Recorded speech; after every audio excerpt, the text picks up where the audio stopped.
Honorable Minister of Health, Alexandre Padilha, the Federal Republic of Brazil, other ministers of health in the audience, and vice ministers of health.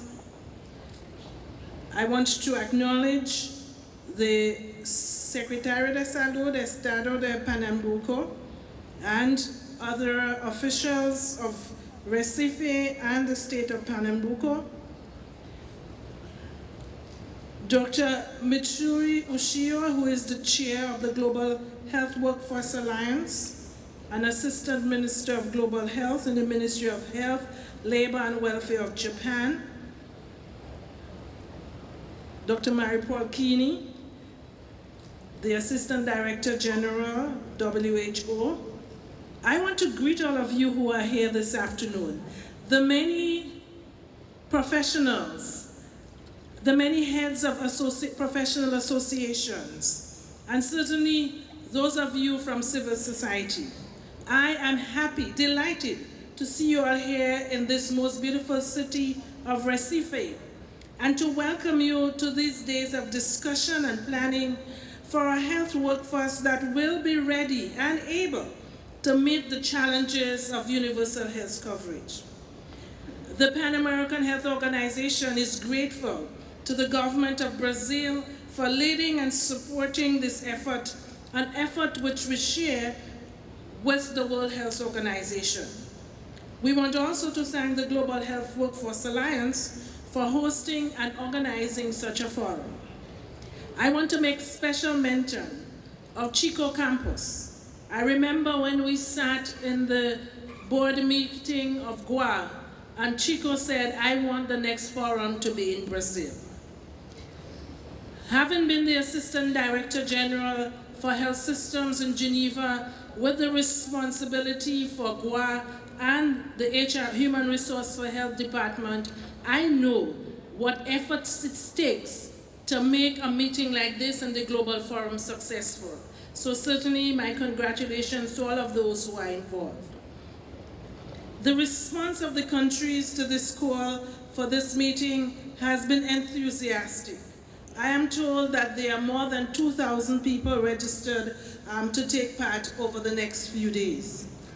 The forum's main theme, Human Resources for Health, the Foundation for Universal Health Coverage, and the Post-2015 Development Agenda. This theme could not be timelier.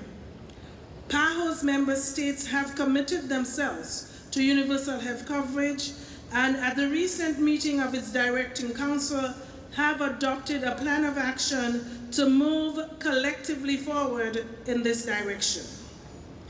Our shared goal is an explicit and profound one.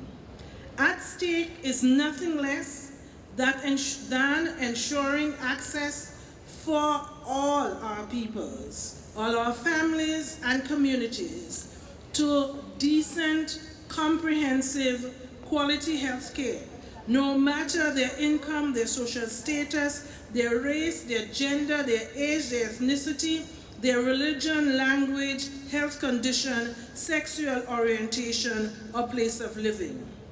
It is a matter of justice, of human rights and solidarity that ultimately benefits the whole of society and advances sustainable development across the region.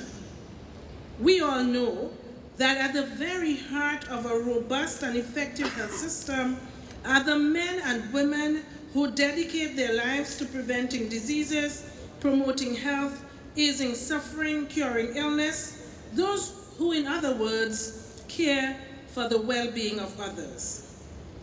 The region of the Americas has been successful in steadily advancing the public's health over the past decades, and it has made remarkable progress over the most recent years in reaching the goals and targets of the International Development Agenda. We can trace this region's achievement to an increase in the number of our peoples who have increased access to multi-professional health teams at the first level of care. But despite our success, there is much more needed if we are to meet the challenges of a quickly changing demographic and epidemiological environment and to achieve universal health coverage in a meaningful and sustainable manner. That is, reaching out to those who are not yet reached with quality, comprehensive services without the fear of making them suffer financially.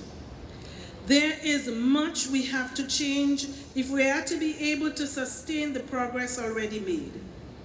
Key among the next steps we must take is exactly why we are here today. We must change the way we view the health workforce, not as an obstacle to change as they are often depicted, and not even as a mere component in the production of health services as they are frequently considered. Rather, I believe we must see beyond the utilitarian function. We must begin to say, how can our health workers, who are the face of the healthcare system, become a force for change in our societies, committed to their social mission and the greater good, and who live that commitment every day. They are truly the vanguard of universal health coverage and primary health care in our region and must be treasured as such. We know what the specific needs are in our region in the post-2015 development era. A knowledge base and a skill set for healthcare system that addresses communicable, non-communicable, neglected diseases, and the unfinished agenda. Policies that commit the whole of government to the whole of society, and a change and advocacy agenda that reduces the inequities in the social determinants of health. We need a new attitude to assure quality and social inclusion in health. For this, we need a clear sense of direction, robust plans for human resources and policies informed by the best evidence available and developed in an inclusive manner. We need fair working conditions and an open management culture that does not fear the risk and innovation, but empowers the health workers and their creativity and values their contribution. Throughout our discussions over the next few days, and in other discussions when you return home, I urge us to focus attention on the following: how to instill, teach, enable, and encourage our health workers with the values that they must have if we are to be true to the explicit values of primary health care and the implicit values of universal health coverage. How to help shape their worldview beyond the fragmentation of the medical model and the disjointed health systems towards a holistic worldview that engages people in all their complexity and sees the interconnections that bridge social classes and cultures and that bridge countries and regions. How must we prepare healthcare workers for working within a patient-centered system in true partnership with communities and civil society? We must focus attention on how to touch the hearts of healthcare workers and inflame a passion that simply refuses to accept the inequities in the social determinants of health and the mediocrity in quality. We must focus on how to reward and support those who will care for the most vulnerable and help them towards wellness. Finally, how do we support the courage of healthcare workers?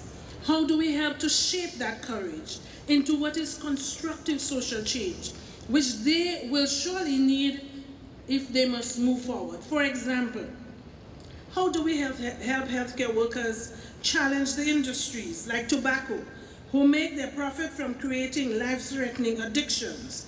And how do we help them to confront the food industry, who must ensure that foods contribute to well-being and do not harm individuals? The healthcare reforms that are needed for our people today and into the post-2015 development era are neither simple nor easy, but they are necessary.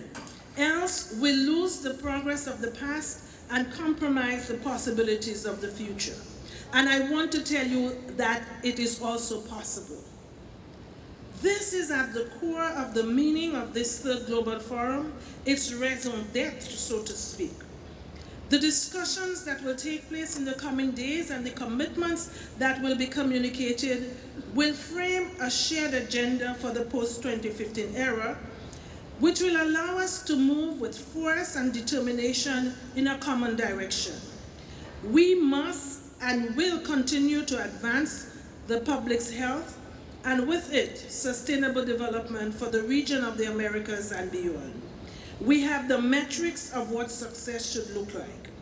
These include more of our people living full and productive lives, fewer of our women dying in childbirth or in their pregnancies needlessly, fewer of our young ones under 5 dying from preventable diseases, fewer of our adolescents engaging in behaviors that put their health and lives at risk. Our success in health will be seen as each country in our region takes another step towards full and sustainable development. Our leadership in global health will be evidenced when we, in the regions of the America, become the first to achieve universal health coverage. I think it's possible. Our discussions here will help us get where we need and want to be. PAHO is forever proud to be part of the discourse and to be at the vanguard of the movement. Thank you and good luck.